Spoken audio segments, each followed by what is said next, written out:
بسم الله الرحمن الرحيم. ياسين والقرآن الحكيم إنك لمن المرسلين على صراط مستقيم تنزيل العزيز الرحيم لتنذر قوما ما أنذر آباؤهم فهم غافلون لقد حق القول على أكثرهم فهم لا يؤمنون إنا جعلنا في أعناقهم أغلالا فهي إلى الأذقان فهم مقمحون وجعلنا من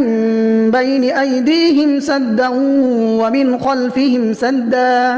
ومن خلفهم سدا فأغشيناهم فهم لا يبصرون وسواء عليهم أأنذرتهم أم لم تنذرهم لا يؤمنون إنما تنذر من اتبع الذكر وخشي الرحمن بالغيب فبشره بمغفرة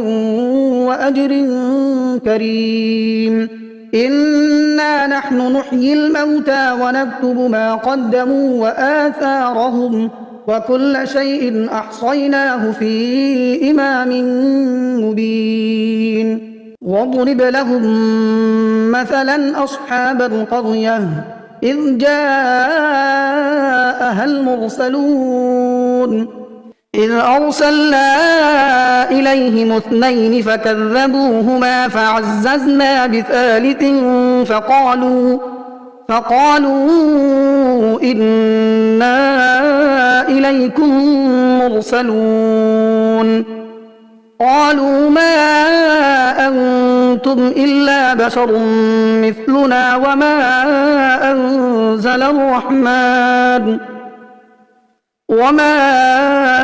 أنزل الرحمن من شيء إن أنتم إلا تكذبون قالوا ربنا يعلم إنا إليكم لمرسلون وما علينا إلا البلاغ المبين قالوا إنا تطيرنا بكم لئن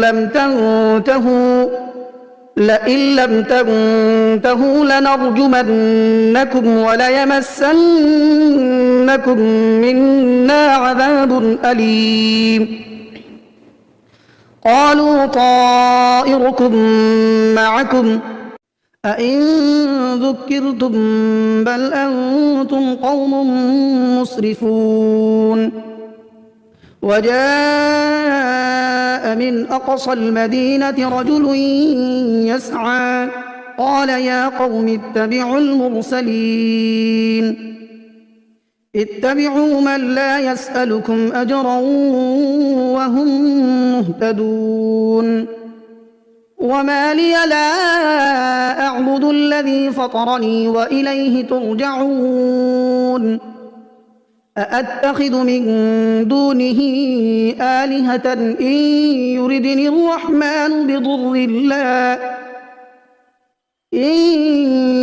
الرحمن بضر لا تغن عني شفاعتهم شيئا ولا ينقذون إني إذا لفي ضلال مبين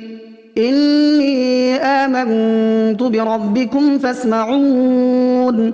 قيل ادخل الجنة قال يا ليت قومي يعلمون بما غفر لي ربي وجعلني من المكرمين وما أنزلنا على قومه من بعده من جند من السماء وما كنا منزلين إن كانت إلا صيحة واحدة فإذا هم خامدون يا حسرة على العباد ما يأتيهم من رسول إلا كانوا به يستهزئون ألم يروا كم أهلكنا قبلهم من القرون أنهم إليهم لا يرجعون وإن كل لما جميع لدينا محضرون وآية لهم الأرض الميتة أحييناها وأخرجنا منها حبا فمنه يأكلون وجعلنا فيها جنات من نخيل وأعناب وفجرنا فيها من العيون ليأكلوا من ثمره وما عملته أيديهم أفلا يشكرون سبحان الذي خلق الأزواج كلها مما تنبت الأرض ومن أنفسهم ومما لا يعلمون وآية لهم الليل نسلخ منه النهار فإذا هم مظلمون والشمس تجري لمستقر لها ذلك تقدير العزيز العليم والقمر قدرناه منازل حتى عاد كالعرجون القديم لا الشمس ينبغي لها أن تدرك القمر ولا الليل سابق النهار وكل في فلك يسبحون وآية لهم أنا حملنا ذريتهم في الفلك المشحون وخلقنا لهم من مثله ما يركبون وإن نشأ نغرقهم فلا صريخ لهم ولا هم ينقذون إلا رحمة منا ومتاعا إلى حين وإذا قيل لهم اتقوا ما بين أيديكم وما خلفكم لعلكم ترحمون وما تأتيهم من آية من آيات ربهم إلا كانوا عنها معرضين وإذا قيل لهم أنفقوا مما رزقكم الله قال الذين كفروا للذين آمنوا أنطعم من لو يشاء الله أطعمه إن أنتم إلا في ضلال مبين ويقولون متى هذا الوعد إن كنتم صادقين ما ينظرون إلا صيحة واحدة تأخذهم وهم يخصمون فلا يستطيعون توصية ولا إلى أهلهم يرجعون ونفخ في الصور فإذا هم من الأجداث إلى ربهم ينسلون قالوا يا ويلنا من بعثنا من مرقدنا هذا ما وعد الرحمن وصدق المرسلون إن كانت إلا صيحة واحدة فإذا هم جميع لدينا محضرون فاليوم لا تظلم نفس شيئا ولا تجزون إلا ما كنتم تعملون إن أصحاب الجنة اليوم في شغل فاكهون هم وأزواجهم في ظلال على الأرائك متكئون لهم فيها فاكهة ولهم ما يدعون سلام قولا من رب رحيم وامتازوا اليوم أيها المجرمون ألم أعهد إليكم يا بني آدم ألا تعبدوا الشيطان إنه لكم عدو مبين وأن اعبدوني هذا صراط مستقيم ولقد أضل منكم جبلا كثيرا أفلم تكونوا تعقلون هذه جهنم التي كنتم توعدون اصلوها اليوم بما كنتم تكفرون اليوم نختم على أفواههم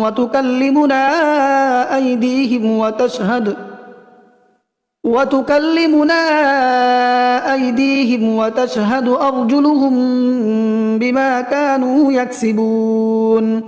ولو نشاء لطمسنا على أعينهم فاستبقوا الصراط فأنى يبصرون ولو نشاء لمسخناهم على مكانتهم فما استطاعوا مضيا ولا يرجعون ومن نعمره ننكسه في الخلق أفلا يعقلون وما علمناه الشعر وما ينبغي له إن هو إلا ذكر وقرآن مبين لينذر من كان حيا ويحق القول على الكافرين أولم يروا أنا خلقنا لهم مما عملت أيدينا أنعاما فهم لها مالكون وذللناها لهم فمنها ركوبهم ومنها يأكلون ولهم فيها منافع ومشارب أفلا يشكرون واتخذوا من دون الله آلهة لعلهم ينصرون لا يستطيعون نصرهم وهم لهم جند محضرون فلا يحزنك قولهم إنا نعلم ما يسرون وما يعلنون أولم ير الإنسان أنا خلقناه من نطفة فإذا هو خصيم مبين وضرب لنا مثلا ونسي خلقه قال من يحيي العظام وهي رميم قل يحييها الذي أنشأها أول مرة وهو بكل خلق عليم الذي جعل لكم من الشجر الأخضر نارا فإذا أنتم منه توقدون أوليس الذي خلق السماوات والأرض بقادر على أن يخلق مثلهم بلى وهو الخلاق العليم إنما أمره إذا أراد شيئا أن يقول له كن فيكون فسبحان الذي بيده ملكوت كل شيء وإليه ترجعون بسم الله الرحمن الرحيم الرحمن علم القرآن خلق الإنسان علمه البيان الشمس والقمر بحسبان والنجم والشجر يسجدان والسماء رفعها ووضع الميزان ألا تطغوا في الميزان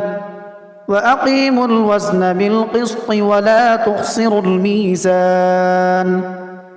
والأرض وضعها للأنام فيها فاكهة والنخل ذات الأكمام والحب ذو العصف والريحان فبأي آلاء ربكما تكذبان خلق الإنسان من صلصال كالفخار وخلق الجان من مارج من نار فبأي آلاء ربكما تكذبان رب المشرقين ورب المغربين فبأي آلاء ربكما تكذبان مرج البحرين يلتقيان بينهما برزخ لا يبغيان فبأي آلاء ربكما تكذبان يخرج منهما اللؤلؤ والمرجان فبأي آلاء ربكما تكذبان وله الجوار المنشآت في البحر كالأعلام فبأي آلاء ربكما تكذبان كل من عليها فان ويبقى وجه ربك ذو الجلال والإكرام فبأي آلاء ربكما تكذبان يسأله من في السماوات والأرض كل يوم هو في شأن فبأي آلاء ربكما تكذبان سنفرغ لكم أيها الثقلان فبأي آلاء ربكما تكذبان يا معشر الجن والإنس إن استطعتم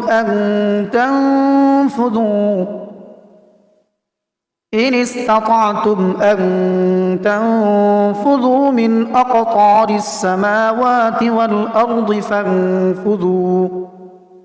لا تنفذون إلا بسلطان فبأي آلاء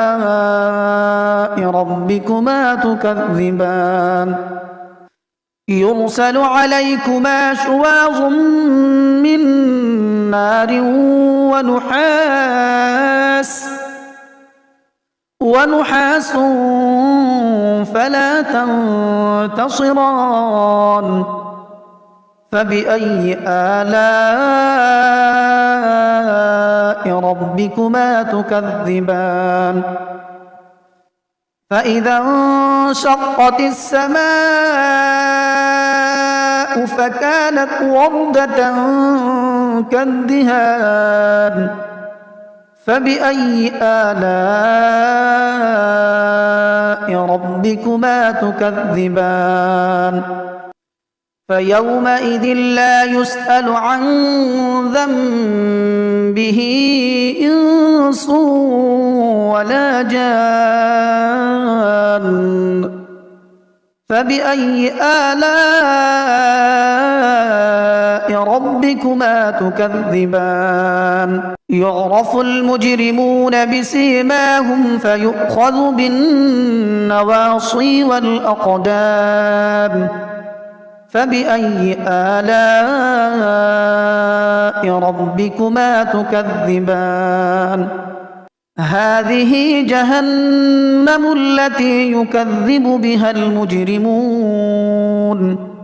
يطوفون بينها وبين حميم آن فبأي آلاء ربكما تكذبان ولمن خاف مقام ربه جنتان فبأي آلاء ربكما ربكما تكذبان ذواتا أفنان فبأي آلاء ربكما تكذبان فيهما عينان تجريان فبأي آلاء ربكما تكذبان متكئين على فرش بطائنها من استبرق وجنى الجنتين دان فبأي آلاء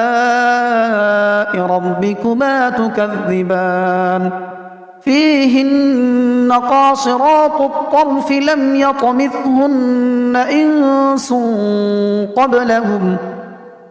لم يطمثهن إنس قبلهم ولا جان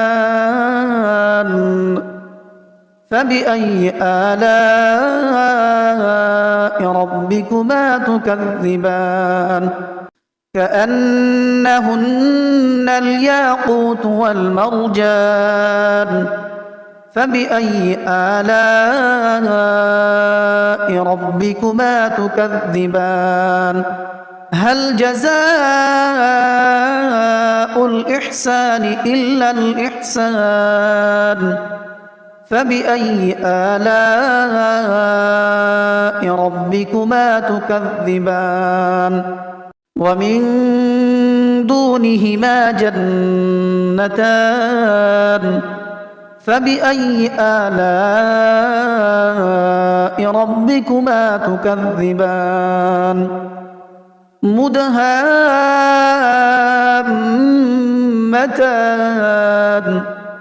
فبأي آلاء ربكما تكذبان فيهما عينان نضاختان فبأي آلاء ربكما تكذبان فيهما فاكهة ونخل ورمان فبأي آلاء ربكما تكذبان فيهن خيرات حسان فبأي آلاء ربكما تكذبان حور مقصورات في الخيام فبأي آلاء ربكما تكذبان لم يطمثهن إنس قبلهم ولا جان فبأي آلاء ربكما تكذبان متكئين على رفرف خضر وعبقري حسان فبأي آلاء ربكما تكذبان تبارك اسم ربك ذي الجلال والإكرام بسم الله الرحمن الرحيم تبارك الذي بيده الملك وهو على كل شيء قدير الذي خلق الموت والحياة ليبلوكم أيكم أحسن عملا وهو العزيز الغفور الذي خلق 7 سماوات طباقا ما ترى في خلق الرحمن من تفاوت فارجع البصر هل ترى من فطور ثم ارجع البصر كرتين ينقلب إليك البصر خاسئا وهو حسير ولقد زينا السماء الدنيا بمصابيح وجعلناها رجوما للشياطين وأعتدنا لهم عذاب السعير وللذين كفروا بربهم عذاب جهنم وبئس المصير إذا ألقوا فيها سمعوا لها شهيقا وهي تفور تكاد تميز من الغيظ كلما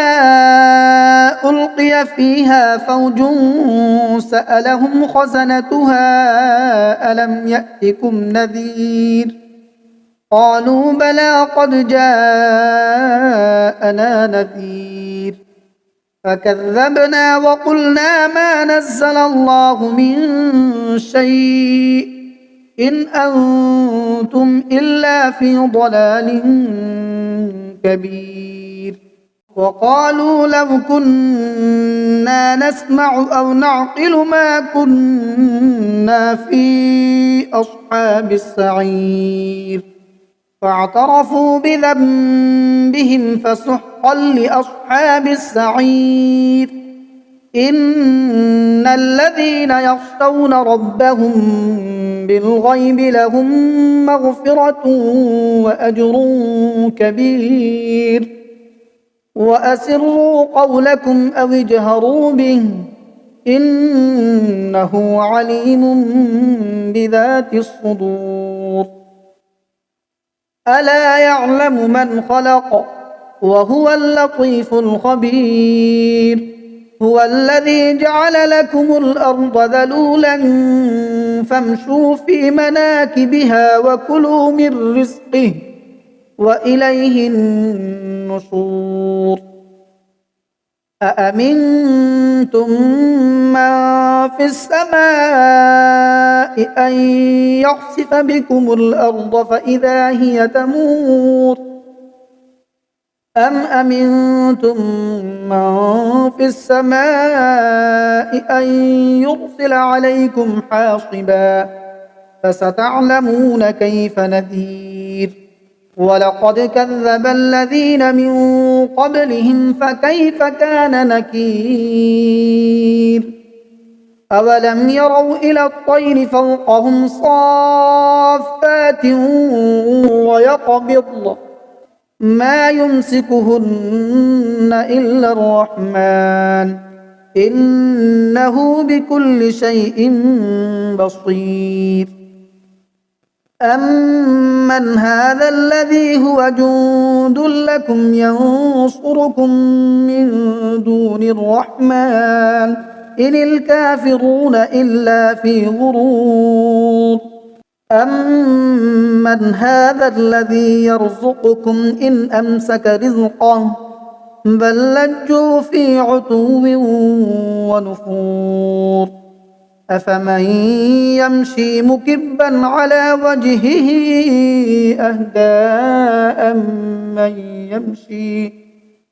أهدى من يمشي سويا على صراط مستقيم قل هو الذي أنشأكم وجعل لكم السمع والأبصار والأفئدة قليلا ما تشكرون قل هو الذي ذرأكم في الأرض وإليه تحشرون ويقولون متى هذا الوعد إن كنتم صادقين قل إنما العلم عند الله وإنما أنا نذير مبين فلما رأوه زلفة سيئت وجوه الذين كفروا وقيل هذا الذي كنتم به تدعون